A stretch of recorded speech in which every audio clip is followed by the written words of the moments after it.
Hi everyone. तो जो आज का लेक्चर है वो ट्रिग्नोमेट्री में प्रॉब्लम डिस्कस करने वाला है ना। तो स्टार्ट करते हैं। आपका जो पहला प्रॉब्लम है सिंपल सा है। इसमें क्या लिखा हुआ है, sec theta minus tan theta divide by sec theta plus tan theta equal to 36/49। ठीक है, और आपसे ये एक्सप्रेशन पूछा हुआ है। अब इसको करने के बहुत सारे तरीके हैं। अपन सबसे पहला तरीका देखते हैं। सबसे पहला तरीका तो यही है कि मैं इसे रेशलाइज कर दूं। अगर मैं रेशलाइज करूंगा तो sec theta minus tan theta का मल्टीप्लाई डिवाइड करूंगा।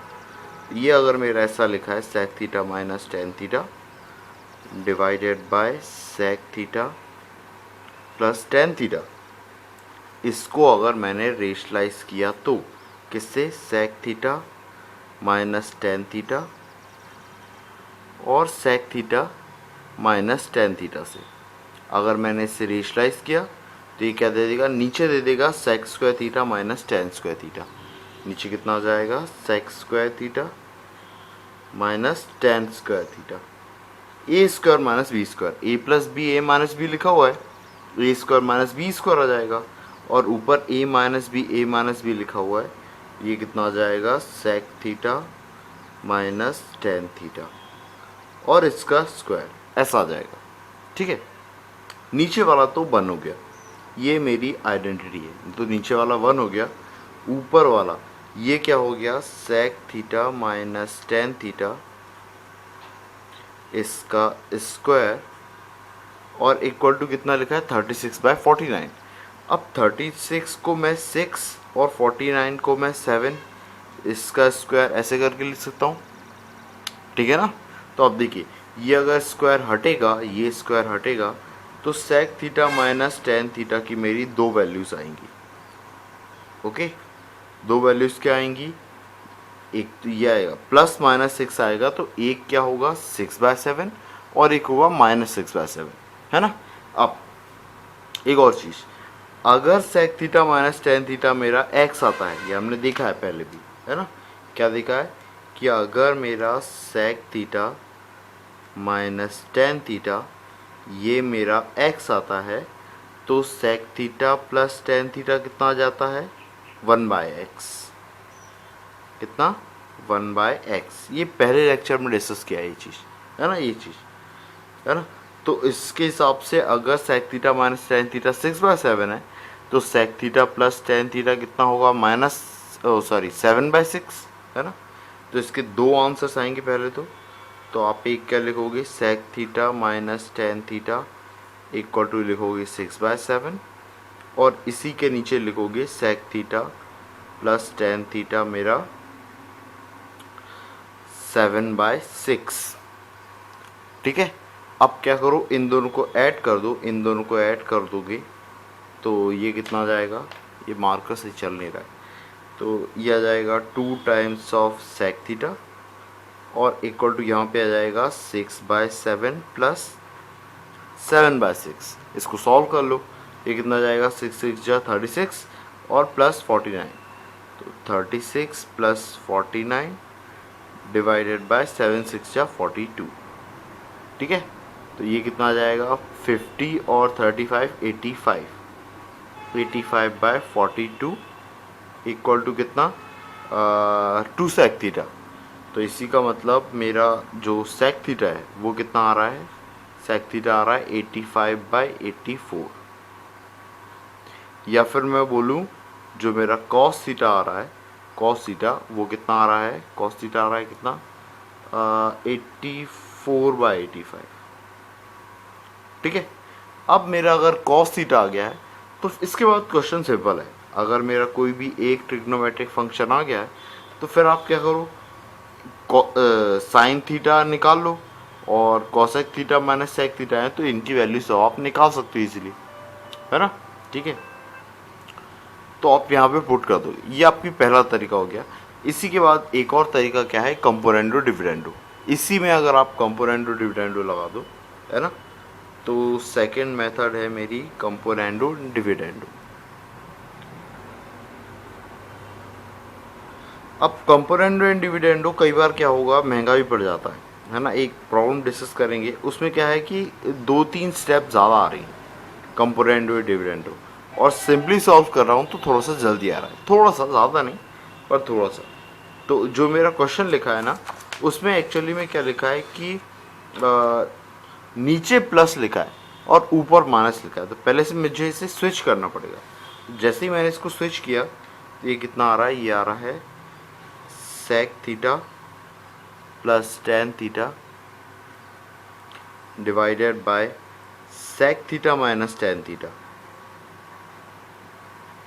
और इक्वल टू में आ जाएगा 49/36। अगर इसमें कंपोनेंट एंड डिविडेंड अप्लाई किया है ना तो ये कितना हो जाएगा, ये हो जाएगा sec theta by tan theta, ये हो जाएगा sec theta by tan theta.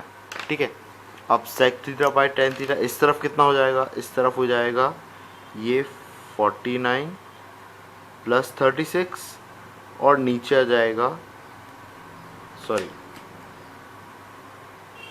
नीचे कितना आ जाएगा 49 माइनस 36। ठीक है, अब 49 प्लस 36 कर लो, 49 प्लस 36 कितना आ जाएगा 85 है ना, और 49 माइनस 36 ये कितना आएगा 36, 46 और ये तो 13 आ जाएगा है ना। 36 और कितना 10 कितना 46 और 46 और 3 49, ये 13 आ गया। तो sec theta by tan theta कितना है 85/13, इसको आप सॉल्व कर लो तो ये आ जाएगा sec theta by tan theta solve करोगे तो ये आ जाएगा 1/sin थीटा, 1/sin थीटा आपका आ रहा है 85/13, या फिर कोसेक थीटा कितना आ रहा है 85/13। ठीक है, अब इस तरीके से आप रख सकते हो। अभी 85/13 आ गया। देखो अपन ने पिछली मेथड में कॉस थीटा निकाला था तो सेक थीटा कितना 85/84 आ रहा था, इसको रख के कर लो try.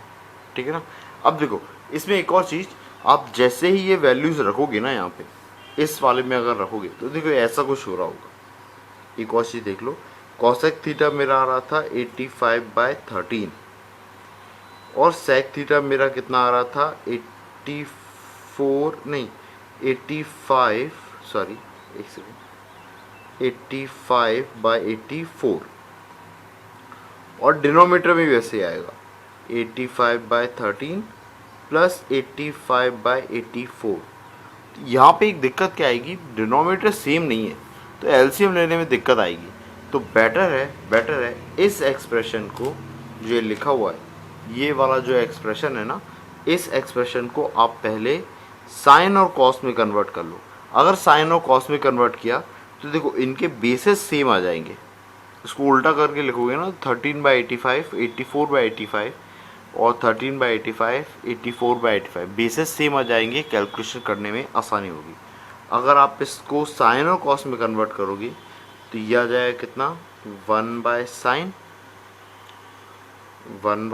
Theta minus 1/cos theta, तो ये कितना हो जाएगा cos theta minus sine theta. ऊपर वाला कितना हो जाएगा cos theta minus sine theta, और सेम डिनोमिनेटर में आ जाएगा cos theta plus sine theta. ठीक है, और जो एलसीएम वाला पार्ट है वो न्यूमरेटर और डिनोमिनेटर का कैंसिल हो जाएगा। ठीक है, ये था। अब इसमें आप डायरेक्टली वैल्यू पुट करोगे तो आपका आंसर आ जाएगा। ठीक है, ये कुछ टिप्स थी आपको थोड़ा सा कैलकुलेशन छोटा करने के लिए है ना, और कन्वेंशनल पेपर में लिखने के लिए। ठीक है, चलो एक और देखते हैं। हाँ, अब देखिए यही मेरा नेक्स्ट प्रॉब्लम है, यही लास्ट वाले जैसा ही है, लेकिन आप उसमें देखिए थोड़ा सा अंतर क्या है कि यहाँ पे इरेशनल नंबर आ गया। अब अगर मैंने इसमें कंपोनेंडो डिविडेंडो लगाया है तो नीचे भी एक इरेशनल नंबर आ जाएगा और फिर रेशलाइज करना पड़ेगा, तो 2-3 स्टेप बढ़ सकती है। मतलब अभी फ़िलहाल मुझे नहीं पता, जब तक मैं कैलकुलेशन नहीं करूँगा तब तक मुझे नहीं पता है ना, पर बढ़ भी सकती हैं और जल्दी भी आ सकता है। ठीक है, सेम अगर मैंने इसे रेशलाइज किया और रेशलाइज करने के बाद ऐसा ओपन कर लिया तो अभी भी मेरे को ऐसा लग रहा है कि अरे यार ये तो फिर से कुछ अजीब सा हो रहा है, पता नहीं क्या हो रहा है ना। अब देखो इसी के बाद अगर मैं इसी चीज़ को ऐसा लिख लूँ 1 + cos x और डिवाइड बाय साइन एक्स इसका होल स्क्वायर। अगर मैं इसे ऐसा लिख लूँ, अगर मैंने इसे ऐसा लिख लिया तो सेपरेट करने के बाद में सेम चीज़ को 1 बाय साइन एक्स मतलब कि कॉसेक एक्स, और ये cos x by sine x कितना कॉट एक्स, तो cosec x plus cot x का होल स्क्वायर मैं लिख सकता हूँ। सेम चीज़ मैं यहाँ से भी लिख सकता हूँ, पर हो सकता है पहली बार में क्लिक नहीं करें बहुत से बच्चों को, मैं इसलिए बोल रहा हूँ अगर ऐसा लिखा तो ऐसा लिख सकता हूँ फटाक से। अब देखिए ये है स्क्वायर इक्वल टू 7 प्लस 4√3 है, इसका मतलब कि cosec x plus cot x ये कितना हो जाएगा रूट ऑफ 7 प्लस 4√3, ये नंबर हो जाएगा। ठीक है, आप थोड़ा सा ध्यान कीजिए, रूट ऑफ इरेशनल नंबर बताया है मैंने, ये नंबर सिस्टम की जो प्लेलिस्ट है उसमें है square root of an irrational number, इस नाम से है एक लेक्चर, उसमें बताया है। तो अगर आपको वो आता है तो आप बहुत इजीली फटाफट बोल सकते हो कि ये जो नंबर रूट से बाहर निकलने के बाद आएगा ये आएगा 2 प्लस √3, कितना आएगा 2 प्लस √3। अब मेरे को पता है कि cosec x plus cot x 2 plus √3 है, तो cosec x minus cot x ये कितना होगा 1/2 प्लस √3, और इसका रेशलाइजेशन करने के बाद दिया जाएगा 2 माइनस √3। अब मेरे को ये दोनों प्रोसेस पता है, मैं साइन एक्स पता करना है तो कॉसेक एक्स पता करना है, इन दोनों को ऐड कर दो, दोनों को ऐड करोगे √3 कैंसिल हो जाएगा, तो ये आ जाएगा 2 कॉसेक एक्स, लाइन खींचता हूँ एक, और ये आ जाएगा 2 कॉसेक एक्स इक्वल टू कितना 4, इसका मतलब कॉसेक एक्स कितना आ जाएगा 2, या फिर साइन एक्स मेरा कितना आ जाएगा 1/2। अब तो बहुत सिंपल है, आप साइन एक्स की वैल्यू 1/2 यहाँ पुट करके फटाफट कर सकते हो। ठीक है, तो ये कुछ तरीके हैं, देखिए आप जितना प्रैक्टिस करोगे आप, ये बहुत इजी प्रॉब्लम है। कई लोग बोल सकते हैं कि सर इतना इजी प्रॉब्लम डिस्कस करने के लिए क्या ज़रूरत क्या है, पर नहीं, ऐसा नहीं होता। देखिए हम लोग इजी प्रॉब्लम्स में ही जब हमको मौका मिलता है ना, तो अब इसी में प्रैक्टिकल करके देखते हैं। अब इसी में मैंने 2-3 मेथड्स के बारे में देखा कि भाई कंपोनेंडो एंड डिविडेंडो, अगर इस तरफ इरेशनल पार्ट आ रहा है तो क्या होगा, कंपोनेंडो डिविडेंडो अप्लाई करने के बाद ये तो सिंपल हो जाएगा, ये हो जाएगा 1/cos x मतलब कि sec x, लेकिन इसके नीचे एक और इरेशनल नंबर आ जाएगा जिसको फिर से रेशलाइज करना पड़ेगा। ठीक है, और न्यूमरेटर और डिनोमिनेटर दोनों डिफरेंट पार्ट आएंगे, थोड़ा सा लेंथी जा सकता है, 1-2 स्टेप्स है ना। सेम अगर मैंने इसको ओपन किया तो मे भी शायद आपको क्लिक ना करे कि ये cosec x plus cot x का होल स्क्वायर ही लिखा है ना, और आपने अगर इसको इस तरीके से लिख लिया तो फिर ये थोड़ा सा इजी है, मतलब दोनों तरीके सेम ही है ना। और फिर उसके बाद में आपने रूट ले लिया, तो ये तरीके भी कुछ कुछ आपको याद रहना चाहिए ताकि आप फटाफट कर पाओ, आपकी स्पीड थोड़ी सी बढ़ सके। ठीक है, ओके, चलो एक और देखते हैं।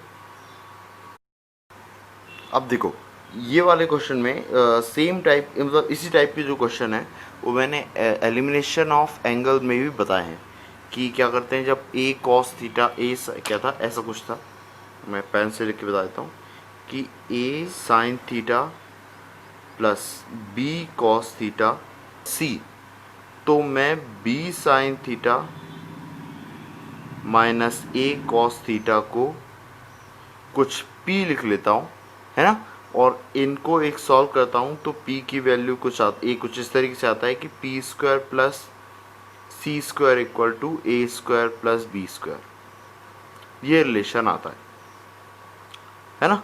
सो ये वाली मेथड से भी आप इसे सॉल्व कर सकते हो। मैं एक और मेथड शेयर करना चाह रहा था तो वो बता देता हूँ आपको। ठीक है, तो ये इस तरीके से है कि मैं पूरी इक्वेशन को है ना cos थीटा से डिवाइड कर देता हूँ।